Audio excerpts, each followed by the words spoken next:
कल 28 नवंबर है। कल को लेकर आपके मन में सवाल होगा कि क्या कल भारत बंद है। एबीपी न्यूज आपको बताने जा रहा है कि नोटबंदी के खिलाफ विपक्ष के भारत बंद का सिर्फ हल्ला है, क्योंकि विपक्ष की एक भी बड़ी पार्टी भारत बंद के साथ नहीं। नोटबंदी के बाद विपक्ष पीएम मोदी को घेरने के लिए पूरा जोर लगाए हुए है। लाइन में लोग खड़े तो हैं, लेकिन सरकार को कोस नहीं रहे, क्योंकि नोटबंदी से उनको देश का भविष्य उज्जवल दिखाई दे रहा है। कोस तो विपक्ष रहा है। देखिए कैसे कुशीनगर की रैली में पीएम मोदी ने विपक्ष को निशाने पर लिया। एक तरफ सरकार, एक तरफ हम सब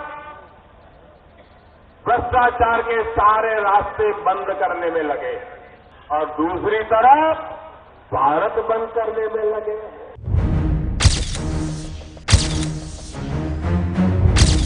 सोशल मीडिया में भी जोर शोर से ये मैसेज वायरल हो रहा है कि नोटबंदी के खिलाफ कल 28 तारीख को विपक्ष ने भारत बंद बुलाया है।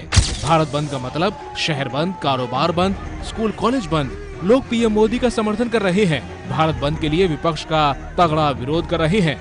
भारत बंद का सिर्फ हल्ला है, कहीं भारत बंद नहीं है।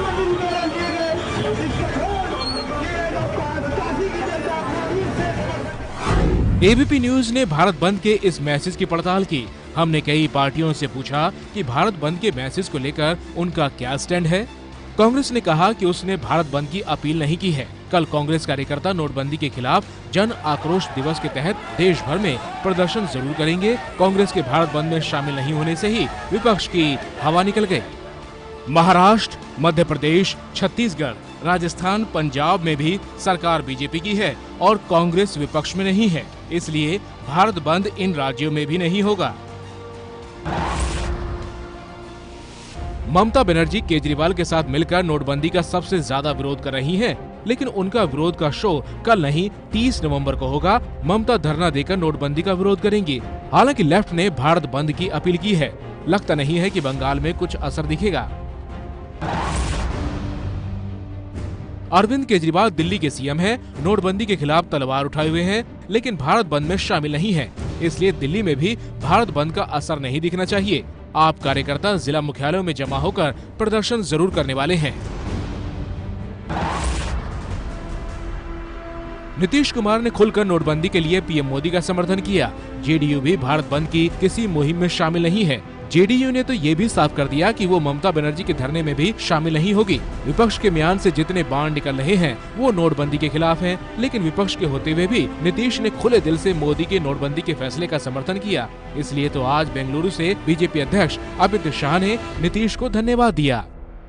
मैं बिहार के मुख्यमंत्री श्रीमान नीतीश कुमार का विशेष अभिनंदन करना चाहता हूँ, क्योंकि उन्होंने मोदी जी की काले धन के खिलाफ जो लड़ाई है उसका समर्थन किया है। हमको तो लगता है व्यक्तिगत रूप से, भाई मेरी अपनी समझ, क्षमा करेंगे, मेरी राय है, ये भ्रष्टाचार, काला धन, गड़बड़ी के खिलाफ अगर कुछ भी होता हम साथ हैं। हालांकि लालू की पार्टी आरजेडी को लेकर सस्पेंस बना हुआ है।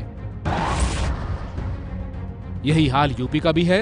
भारत बंद में यूपी की कोई पार्टी शामिल नहीं है। चुनाव से पहले बीजेपी का खेल बिगाड़ने के लिए समाजवादी पार्टी और बीएसपी को बढ़िया मौका मिला है। समाजवादी पार्टी तो नहीं, लेकिन मायावती रोज मोदी पर हमले कर रही हैं। आज शाम भी उन्होंने नया हमला किया। विरोधी लोग इनके बिना पूरी तैयारी के लिए गए नोटबंदी के फैसले का विरोधी लोग अपने खुद के हित के लिए नहीं, बल्कि इससे बुरी तरह से प्रभावित हुई देश की लगभग 90% जनता की पीड़ा को अपनी पीड़ा ही समझकर इसका विरोध कर रहे हैं। कि केंद्र सरकार ये कहती है कि 500,000 रुपए बंद होने से भ्रष्टाचार कम हो जाएगा, काला धन लोग इकट्ठा नहीं कर पाएंगे और जो बाहर से पैसा आता था आतंकवादियों या नक्सलियों पे, वो पैसे का खुलासा हो जाएगा। आज के 6 महीने के बाद केंद्र सरकार को तीनों सवालों का जवाब देना होगा। झारखंड में बीजेपी की सरकार है। विपक्ष में बैठी पार्टियां कांग्रेस, जेवीएम, जेएमएम, माले और जेडीयू ने एक साथ प्रेस कॉन्फ्रेंस करके भारत बंद में शामिल होने से इनकार किया। हरियाणा में बीजेपी की सरकार है और ओम प्रकाश चौटाला की पार्टी इंडियन नेशनल लोकदल ने भारत बंद का समर्थन किया है। संभव है कि इसका असर हरियाणा में दिखे। दक्षिण के बड़े राज्यों कर्नाटक और तमिलनाडु में कोई असर नहीं पड़ना चाहिए। करुणानिधि की पार्टी डीएमके नोटबंदी के विरोध में केंद्र सरकार के कार्यालयों के बाहर, लेकिन जयललिता की पार्टी एआईएडीएमके कुछ नहीं करेगी।